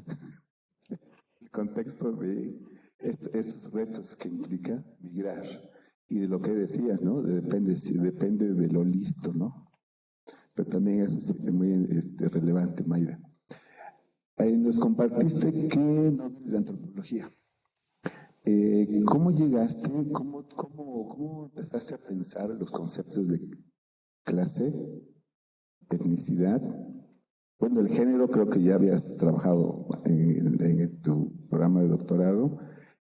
Y si nos puedes decir algo del tema de la raza, del concepto de la raza que también por ahí está dentro de tu imaginario. Mayra, eso es todo, gracias.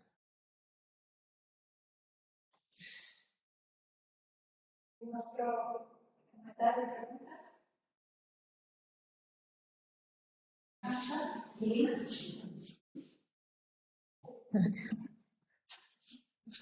Felicidades, Mayra, por tu trabajo. Se ve muy interesante. Y mira, no sé si podrías comentarnos sobre esta relación. Mencionaste el concepto de empoderamiento en algún momento, de lo que has revisado, de cómo hay estas relaciones entre trabajo y empoderamiento, si pueden ser como unidireccionales o son confusas. ¿Qué sabes tú, ¿no? En lo que has revisado de trabajo y empoderamiento. Y una duda, que no sé si entendí mal, mencionabas que el trabajo remunerado en las categorías que vas a usar se estarían refiriendo al que hacen fuera de la comunidad, pero mi duda es si también fuera de la comunidad también estarían haciendo trabajo de reproducción y cuidados. Entonces era esa que no había entendido muy bien. Gracias.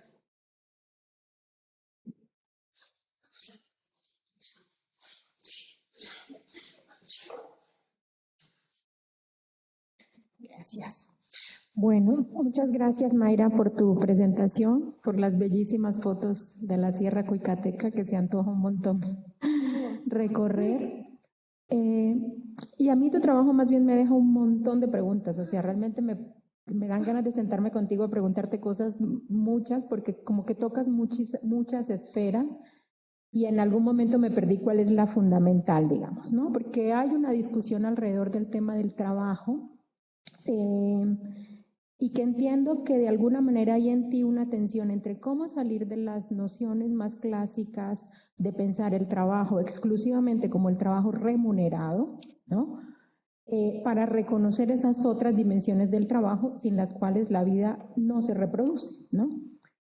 Pero al mismo tiempo en tu aproximación lo estás haciendo a partir de trayectorias laborales de mujeres que migran a realizar trabajo remunerado fuera de, digamos, o sea, hay una cosa que no termino como de entender metodológicamente y es cómo se articula esta reconstrucción de la experiencia o de las trayectorias que son vitales, en realidad no son solo laborales, ¿no? Es solo una línea para ir tejiendo fino múltiples dimensiones de la vida, de quienes migran por razones laborales y del trabajo que se realiza en la comunidad cuando regresan o cuando no están. Es decir, este ejemplo que tú colocabas de la casa grande porque sus hijas migraron, etcétera, ese trabajo de administración, ese trabajo, ¿quién lo realiza? ¿Lo realizan mujeres, lo realizan varones? ¿Eso se reconoce dentro del trabajo o no?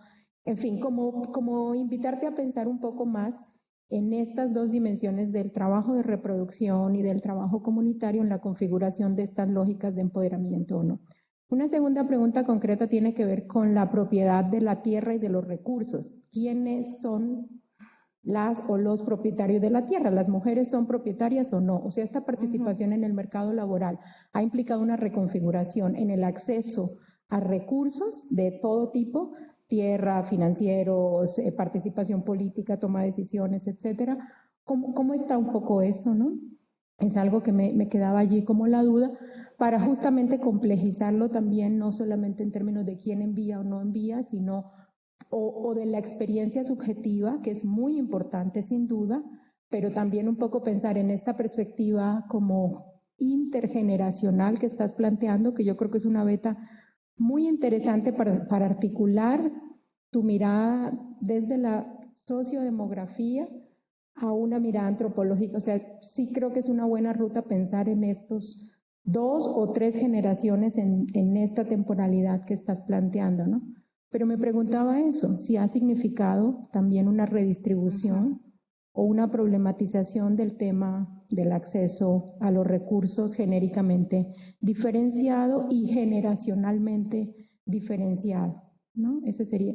Y mi tercer comentario tiene que ver con recuperar como la experiencia. Creo que hay muchos desafíos porque son dos comunidades, por lo que nos muestra radicalmente distinta. Una es la cabecera municipal y la otra es así como la veredita más chiquita, y, en fin. Y además son dos rutas migratorias completamente distintas. O sea, es una ruta migratoria hacia la Ciudad de México y Estado de México con unas características, configuraciones, tipos de inserción, tipo de trabajo, duración, posibilidad de retorno, una mayor movilidad entre la vida afuera y adentro, y una migración hacia Los Ángeles que tiene otras características también en términos del trabajo, de la condición migratoria, de la generación de recursos, de la valoración digamos, de esa experiencia, etcétera. Entonces, ¿cómo te imaginas cruzar esta diversidad de elementos que estás como poniendo en juego al mismo tiempo, ¿no? Para intentar pensar el tema migratorio, que parece una categoría central, aunque no está nombrada digamos, no es una de tus, no lo escuché, digamos, en los conceptos centrales, ¿no? Eso me parece súper interesante y con muchas ganas de conocer más y de ver como los resultados. Y también me parece muy lindo este trabajo tuyo de ida y vuelta y este diálogo e interpelación con tu propia madre, con tu propia familia, en el sentido de esa experiencia de retorno, ¿qué está significando, no? Yo creo que por ahí hay una ruta también interesante que quizás podrías ver, no solo las quienes regresan, sino quienes salieron y están por fuera, ¿no? Gracias. Sí, gracias, sí. Gracias. Creo que dejamos contestar sobre preguntas y haremos otra. Sí, gracias. Ay, gracias. A ver, voy a tratar de responder todo lo que me preguntan, porque tampoco es que tenga como muy claro, apenas estoy explorando. Estoy por ir a campo, estoy queriendo apurar. Bueno, también el doctor aquí no me está diciendo, ya, en abril. Yo, ay, no. Bueno, a ver, entonces voy a ir respondiendo. Bueno, lo primero sobre los datos contra la experiencia en las propias comunidades. Sí, a mí me llamaba mucho la atención eso, ¿no? Cómo la autoadscripción es menor y cómo, o sea, en general es mayor porque se entiende que la autoadscripción engloba también la lengua, o sea, si hablo, soy, ¿no? Y aquí no pasa, ¿no? Bueno, no. Aquí me parece que juegan. En Chapulapa hay una condición especial, ¿no? La gente es muy blanca, ¿no? Y muy castellana, se dicen ellos, ¿no? Entonces, de ahí miran diferente, solo diferente a los demás, ¿no? Creo que no hablen tiene que ver con esta, como prisa por salir de diferenciarse del otro que no está considerando como igual, pienso. Pienso que por eso el contraste de los datos, ¿no? Esta característica de hierbabuena me parece también, por eso también me llama mucho la atención, porque es como un lunarcito muy pequeño ahí entre los demás pueblos. Bueno, quiero ligar esto con lo que me preguntaba el doctor Aquino sobre cómo pensaste los conceptos de clase y etnicidad. En realidad se los debo a la llegada, así es. Yo tengo un mes aquí. Ayer cumplí un mes de haber llegado y la verdad lo que he estado haciendo es leyendo, ¿no? Leyendo y tratando de abrir mi mente a todo un mundo de relaciones, ¿no? Que no estaban consideradas en mi imaginario porque era mucho más cuadrada y encasillada. Entonces, ¿cómo llegué a estos conceptos? Primero por Lynn Stephen, porque me encantó el libro que leí, me encantó ir a Teotitlán, o sea... Pero además porque me encantó porque me hizo pensar un montón de cosas. Yo estaba leyendo y estaba pensando en mi pueblo, ¿no? Y estaba pensando en lo que sucedía en otro espacio, ¿no? Creo que cuando como bordea el concepto de raza, a mí me vino aquí, así, llegó hierbabuena. Y dije, oye, la comunidad otra, y dije, sí, algo como esto debe suceder entre hierbabuena y Chiquihuitlán, que son vecinitos, ¿no? Están divididos, tienen una frontera ahí municipal, pero están pegados, ¿no? Entonces, bueno, llegué a estos conceptos pues porque ahora estoy trabajando con antropólogos, lo que agradezco muchísimo. Respecto a la relación de trabajo y empoderamiento, en general encontré que el empoderamiento está relacionado, el trabajo remunerado está relacionado con altos niveles de empoderamiento, cosa que no sucede con el trabajo no pagado y con el trabajo de reproducción. Sin embargo, yo tomaría como con más reserva este tipo de resultados que encontré, ¿no? Para empezar, mi observable de empoderamiento no era un observable, era un constructo, ¿no? Era un índice que involucraba varias dimensiones, 6 dimensiones, ¿no?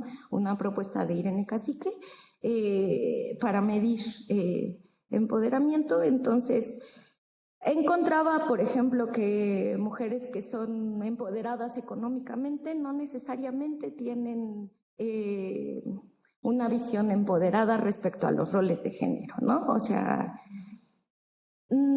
es muy diverso, pues no es, por ejemplo, puede alguien subjetivamente asumirse empoderada, sin embargo, compró un coche y lo puso a nombre del esposo, o no maneja, ¿no? El coche está a su nombre, pero ella no maneja, ¿no? Bueno, como situaciones de estas que tenían que ver con preguntas específicas. La ENDIRE es una de las encuestas más bonitas que hay, bueno, demógrafo, ¿verdad? Entonces sí me gustan las encuestas, claro. La ENDIRE es una encuesta relacional, o eso es lo que pretende. Entonces hay preguntas, pues sí, de este tipo, ¿no? ¿Quién maneja el coche? ¿Cuánto tiene, no? Entonces yo, insisto, tomaría con más reserva como los resultados, porque incluso el propio concepto de empoderamiento está cuestionado, ¿no? A partir, o sea, aunque tuvo un muy buen inicio teórico, digamos, como retomado del trabajo de base de muchas feministas aquí en Centroamérica, ¿no? Pues después se lo agarró el PNUD y la ONU. Ya, entonces se convirtió en algo que se tiene que medir y que se tiene que demostrar, y que entonces, pues sí, algunos tipos de feminismos reivindican como las mujeres tienen que ir a trabajar y ganar dinero, y entonces eso significa poder, ¿no? Bueno. Sobre el trabajo remunerado, sí, el trabajo remunerado y de reproducción se hace fuera de la comunidad. Me parece que es básico en el caso de la comunidad de Chiquihuitlán, este trabajo que hacen las mujeres de las casas que reciben a los aprendices, digamos. Trabajo no remunerado, pues sí, como sus familias crecen, ¿no? O sea, de repente ahora necesitan comprar una lavadora más grande porque tienen que poner, no sé, ¿no?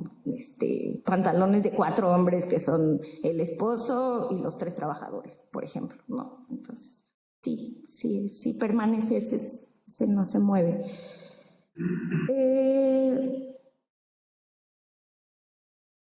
A ver, sobre la siguiente, ¿cuál es la esfera fundamental del trabajo? Ok, sobre este asunto del cambio generacional, ¿no? ¿Cómo se da? Eso de las casas, o sea, no lo completé, pero esa escena de las casas, yo preguntaba, ¿de quién es esta casota? Y no, pues sus hijas mandaron dinero. Y entonces yo pensaba, ¿y sí será de las hijas? O sea, me quedaba pensando, y después en otras pláticas, ya no de esos casos particulares, pero en otras pláticas, dos pláticas profundas que tuve con 2 mujeres en el pueblo, identificaba yo primero su móvil, o sea, su gran móvil es cuando se van de solteras quieren hacer una casa para su mamá. No están pensando en ese momento, creo, cuando están enviando la lana que ganan, no están pensando que su mamá va a poner a nombre de quién la casa, ¿no? Sin embargo, están construyendo la casa. En un caso, la mamá murió y la mujer es dueña de la casa, ¿no? Y tiene una casota lindísima. En otro caso, ella mandó dinero, pero tenía un hermano mayor, ¿no? Entonces la casa es del hermano mayor, ¿no? Me parece que el caso donde la casa es propia, o sea, de quien la trabajó, quien la hizo, es aislado, o sea, No tengo la certeza, pero pienso que no pasa. Y por eso les decía, creo que la transformación más que en las relaciones se ve en el paisaje, ¿no? O sea, ahí en la incidencia del trabajo de las mujeres, pero no necesariamente es efectivo. Por ejemplo, en que cambie o que ahora tengan una casa. No en todos los casos, ¿no? También ahorita estoy pensando en algunas que sí tienen casa, pero creo que no es la mayoría. Entonces, ¿quién hace este trabajo de administración? Pues las mamás, porque en realidad a quien mandan el dinero es a la mamá, ¿no? Porque la mamá no tiene acceso al dinero en la comunidad. O sea, si hay dinero, si hay excedentes de producción, si hay dinero de jornales, si hay dinero de que le mandó a alguien dinero de remesas, este dinero del hogar está en manos de los hombres, ¿no? Generalmente. Pero este dinero para construir la casa es un pequeño banquito, ¿no? Que está en manos de la mamá. O sea, ahí sí es, no sé, no lo mandan a sus papás. O sea, y no están pensando en hacer la casa de la familia, están pensando en hacerle primero una cocina bien a su mamá y después un cuarto bien a su mamá. Ya es la casa de la mamá.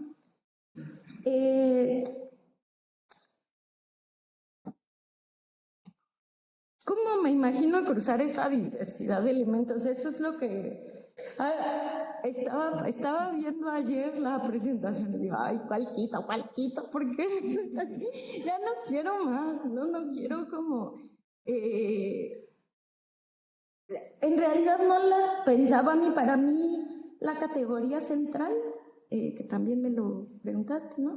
La categoría central es el trabajo, o bueno, ya no lo sé, o sea, ya no lo sé si es el trabajo, pero yo llegué eso, como tratando de mirar eso, ¿no? El trabajo de las mujeres. Gracias a algunas lecturas veo que no es, o sea, no es demografía, vamos, no puedo aislar esa categoría para decir aquí está el trabajo y está fuera de las relaciones de clase, está fuera de las relaciones de intensidad. O sea, desde el tipo de trabajo que hacen, ¿no? Entonces, no sé cómo, pero pienso que esta construcción, esto que comentaste me parece muy interesante, ¿no? Como no limitar las trayectorias a trayectorias laborales, a lo mejor trayectorias de vida puede ser una forma de cruzar, a lo mejor, o de concentrar, ¿no? Como todos estos ángulos. Y quizás siempre va a haber uno que predomine, porque si no, a lo mejor sí, mucho más fácil me voy a perder. Pero, a ver. Ya, creo que...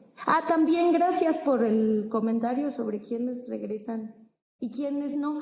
Yo tenía pues yo soy Iztapalapa, o sea, en mi colonia yo me salgo al tianguis y encuentro pan de panela y cosas, ollas de mi pueblo, o sea, es el tianguis ya lleno de paisanos míos. Entonces, a mí la posibilidad, por ejemplo, de ir a buscar a las que no regresan, me prende, pero bueno, tengo 7 u 8 meses de trabajo de campo, entonces también no lo sé para qué me va a dar tiempo. Ustedes que son antropólogos, pues ya me pueden decir, no te va a dar tiempo de eso, olvídalo. Pero bueno, si me diera tiempo a mí me gustaría mucho hacer ese ejercicio, muchísimo. Sí, gracias. Espero haber respondido. Mayra, muchas gracias por la presentación y por este intercambio y por la frescura con la que te acercas, ¿no? También a este diálogo con esta comunidad de ciencias.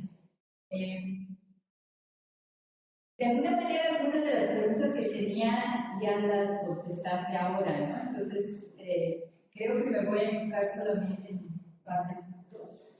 El primero es, bueno, agradecerte porque en realidad yo no conozco la Sierra. Entonces,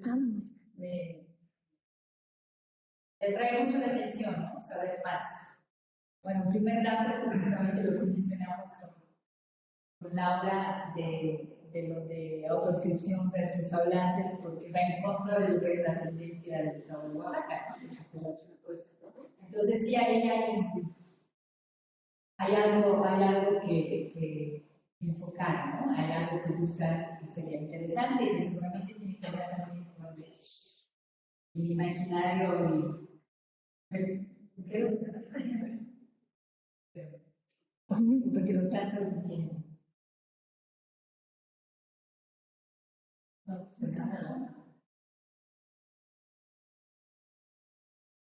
Mientras esté, ¿no?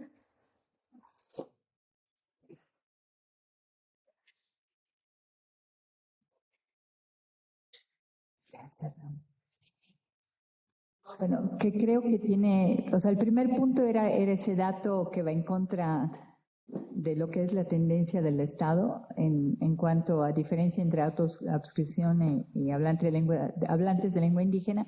Y finalmente tú empezaste a dar algunas pistas en tu respuesta, ¿no? Y que tiene que ver con el imaginario de las relaciones identitarias que hay en estas dos comunidades o una de las dos, esa parte no me quedó clara, y que tiene que ver con finalmente el colorismo, ¿no? O sea, con las relaciones racializadas de autopercepción versus el imaginario de quiénes son los indígenas, ¿no? Entonces creo que ahí sí tienes una beta que sería bien interesante explorarla, por lo menos a nivel de datos contextuales para poder ubicar las comunidades en donde estás trabajando.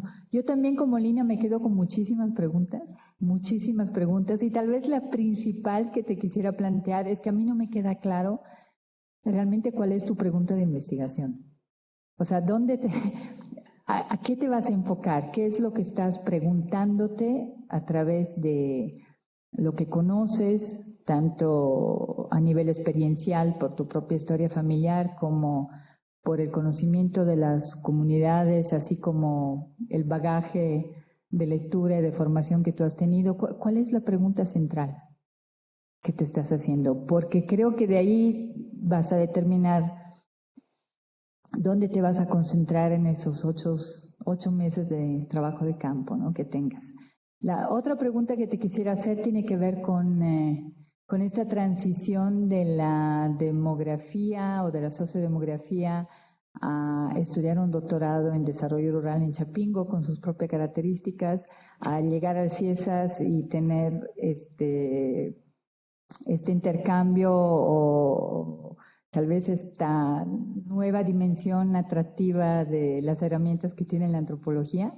En esa transición, ¿qué es lo que estás encontrando? ¿Cuáles son las herramientas de la antropología que te están llamando la atención y que piensas que te pudieran ayudar a nivel metodológico para poder hacer tu trabajo de campo?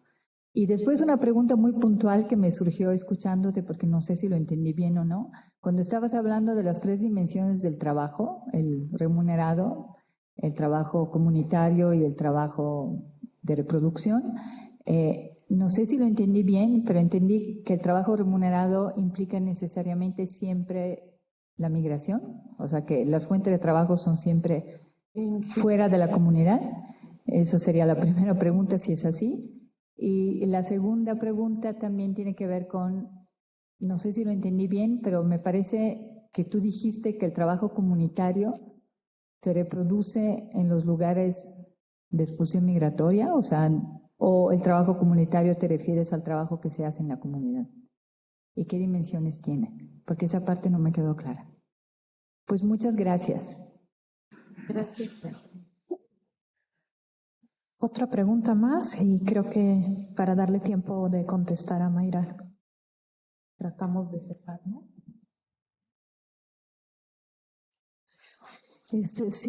Otra pregunta que me surgía es cuando mencionas el abordaje metodológico, cuando hablas de una encuesta y la etnografía, ¿cómo estás pensando articular o por qué este abordaje?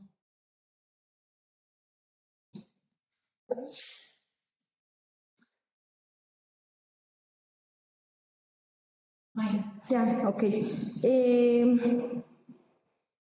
Mi pregunta de investigación tiene que ver con cómo a mí me interesa saber cómo se estructura el trabajo, cómo se da esta posibilidad de ir, de migrar, pero además que da eso, o sea que ese salir, que siempre es un volver, por lo menos en una de las comunidades, en general es un volver. ¿Qué cambia? ¿Cómo cambia? ¿Cómo, o qué mantiene? ¿O qué? No sé, tiene que ver con eso, cómo se asume el trabajo con como entre todo este entramado de relaciones, ¿no? Como, pues, esta es mi pregunta, quizá no la he podido estructurar en una pregunta como enunciar, ¿no? Bien, pero va por ahí, o sea, tiene que ver con el trabajo y el efecto del trabajo en la vida de las mujeres, que es la vida de la comunidad también.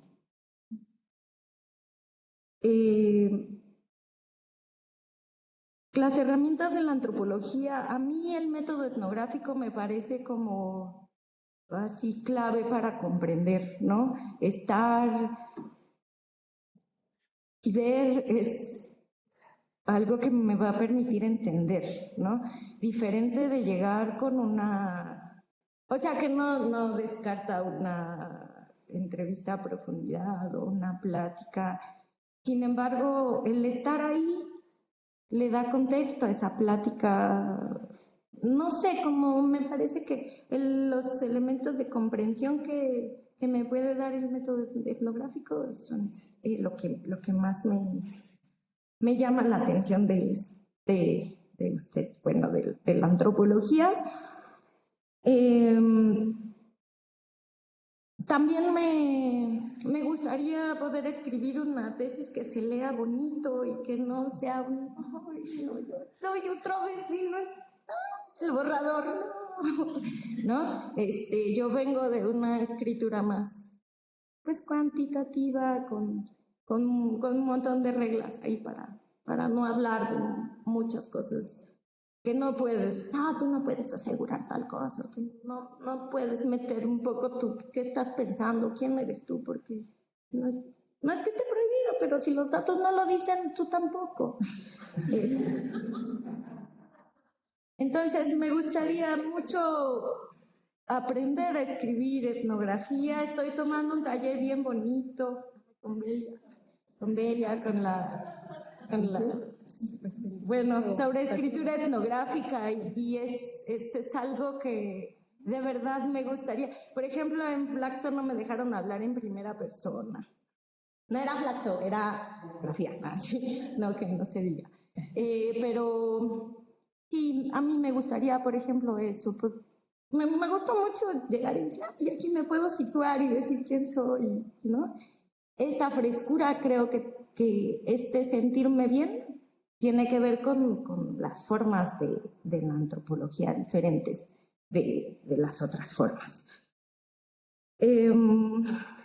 Las fuentes de trabajo remunerado principalmente está fuera, o sea, difícilmente el trabajo remunerado en estos pueblos es estacional, ¿no? El corte de café, el corte de chile, y son pueblos, sí, son superficies tan pequeñas, los capitales, entonces, que no da el corte de café para todas las mujeres, tienen que salir. Entonces, algunas lo logran, ¿no? Trabajar y ganar dinero en la comunidad, en lo que cortan café de diciembre a febrero, pero después ya se tienen que aguantar un poquito hasta que llegue no sé, junio para el corte de chile. O sea, es estacional y por eso tienen que salir a completar. El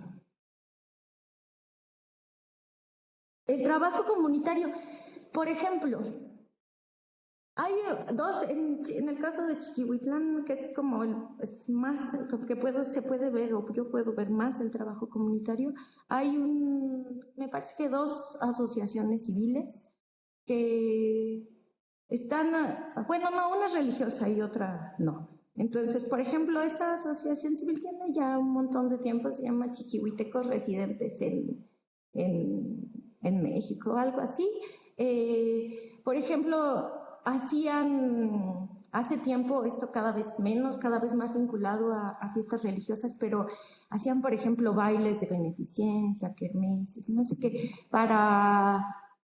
metieron el agua potable, ¿no? Apoyaron al ayuntamiento con lana para eso, para el agua potable, para pavimentar algunas carreteras, calles principales, para mejorar la biblioteca. A este trabajo comunitario me refiero, ¿no? Y se hace o sea, no tengo idea quién sea la asociación ni quién forme parte, ¿no? Sin embargo, se hacen comités, ¿no? Comités de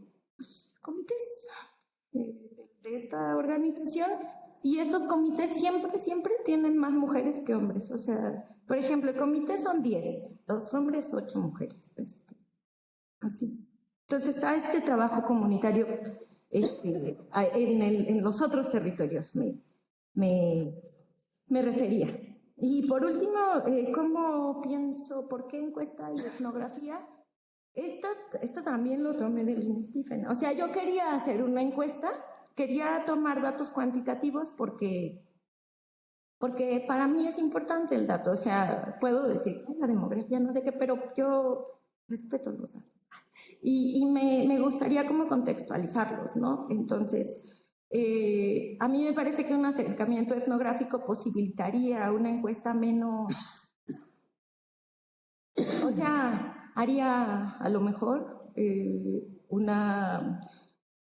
tener que me hayan visto, que medio me pueda generar confianza, puede resultar en una encuesta más verdadera, digamos, ¿no? Que me permitan eso, como profundizar a partir de esto, de un cuestionario cerrado que me va a permitir eso, como jugar con datos, hacer. Bueno, pues muchas gracias, Mayra. Sí. Un aplauso también para ti. Y pues celebramos tu primer mes aquí en el CIESAS y ojalá que la estancia sea provechosa. Vamos a tomar 5 minutos de pausa para pues refrescarnos tantito y ya volvemos con la última presentación, que de hecho tiene elementos de afinidad también con las temáticas que nos acaba de presentar Mayra. Nos vemos en 5 minutos.